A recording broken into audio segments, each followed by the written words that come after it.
एक मंदिर में राम नायडू नाम का एक व्यक्ति हर रोज माथा टेकने जाता था, परंतु दान के नाम पर ढाक के 3 पात एक खोटी चवन्नी भी उसने कभी मंदिर की दान पेटी में नहीं डाली थी। इच्छा ऐसी कि भगवान मुझे गड़ा खजाना दे दो। एक दिन मंदिर में श्री कृष्ण और बलराम जी दोनों मजाक के मूड में थे। श्री कृष्ण और बलराम जी की मूर्तियों के आगे ज्यों ही राम नायडू खड़ा हुआ तो उसे लगा कि बलराम जी श्री कृष्ण को कुछ बोल रहे थे। छोटे भैया, मेरा दिल तो करता है कि राम नायडू जो सालों से किसी गड़े खजाने की तलाश कर रहा है, उसे उस खजाने का पता बता दिया जाए।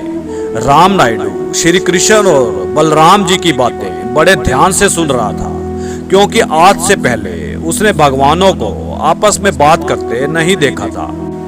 राम नायडू चुपचाप श्री कृष्ण और बलराम जी की बातें सुन रहा था।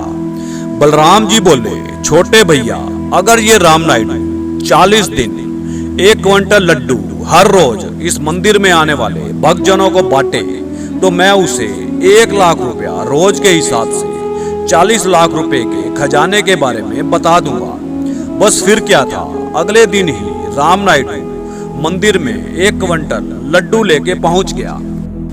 राम नायडू हर भक्त जन को 1 लड्डू श्रद्धा से दे रहा था।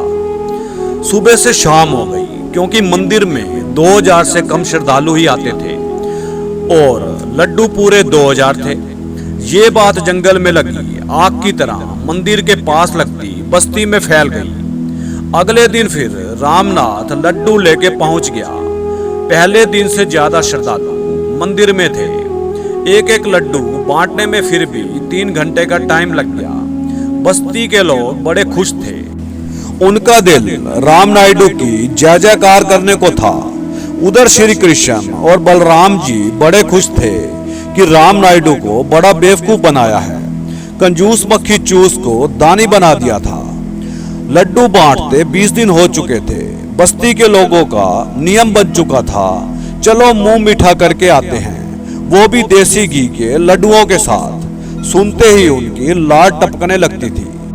अगले 15 दिन में चुनाव थे, पर देसी घी के लड्डुओं की खुशबू बस्ती वालों के दिमाग पर छा चुकी थी।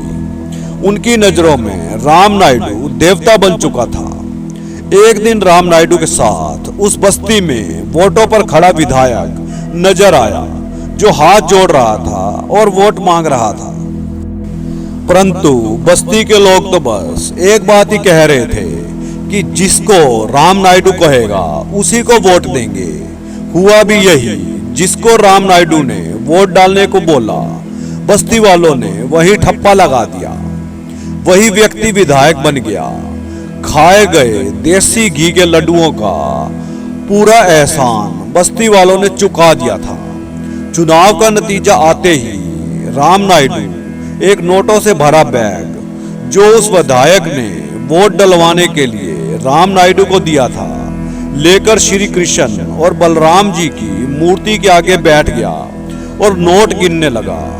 नोट गिने तो राम नायडू बोला, धोखेबाज कहीं का, 50 लाख रुपए में 100 रुपए कम है, मैं भी छोड़ने वाला नहीं हूं। दूसरी तरफ श्री कृष्ण जी व बलराम जी मुंह लटकाए राम नायडू को देख रहे थे। हमने तो सिर्फ 40 लाख रुपए ही सोचे थे, ये तो 50 लाख पर हाथ साफ कर गया। अब श्री कृष्ण जी और बलराम जी को अपने बनाए इंसान की बुद्धि के बारे में सब समझ आ चुका था। जय बोलो श्री कृष्ण कन्हैया लाल की जय।